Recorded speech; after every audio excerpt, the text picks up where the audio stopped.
Oke, sekarang kita sudah sama dengan Agras T40-nya. Jadi dalam kesempatan ini saya akan mencoba menjelaskan beberapa fitur atau beberapa fungsi daripada T40. Yang pertama kita mulai yang paling besar dulu. Ini biasa kalau orang awam kita menyebutnya hidungnya. Tapi sebenarnya ini adalah radar. Namanya ini adalah Omnidirectional Radar. Jadi dia bisa mendeteksi obstacle atau hambatan dalam range 360 derajat.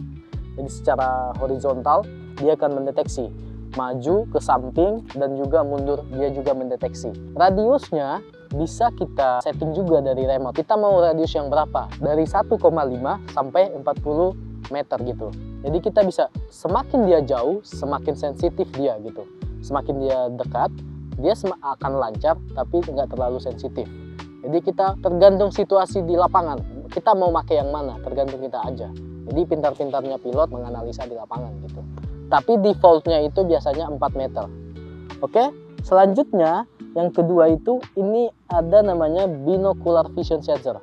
Binocular Vision Sensor ini fungsinya adalah pelengkap si omnidirectional ini. Jadi omnidirectional ini sama Binocular Vision Sensor ini bekerja secara bersamaan untuk mendeteksi hambatan dan juga mendeteksi terrain, bentuk terrain.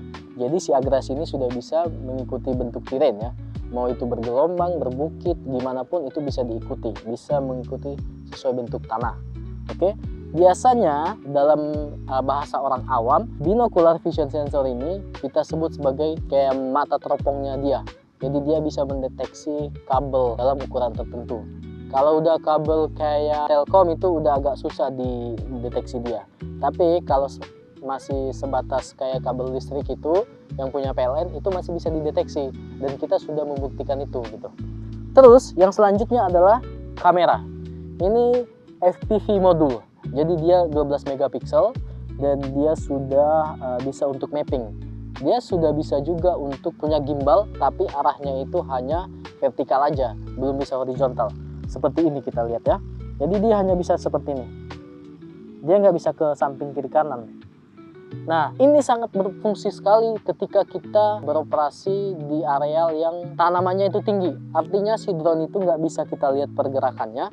Jadi kita hanya bisa memantau dari kamera ini. Jadi ketika misalkan kita spray, kita bisa ngelihat hasil sprayannya itu apakah di belakang itu dia spray atau enggak. Jadi meskipun drone-nya nggak kelihatan, kita masih bisa memantau dari sini. Oke, yang terakhir ini adalah lampu. Ini lampunya itu LED. Jadi dengan adanya lampu ini, drone ini sudah bisa bekerja pada malam hari. Dan itu sudah sering dilakukan ya oleh berbagai customer kita. Karena beberapa penyemprotan maupun pemupukan itu ada yang efektivitasnya itu pada malam hari.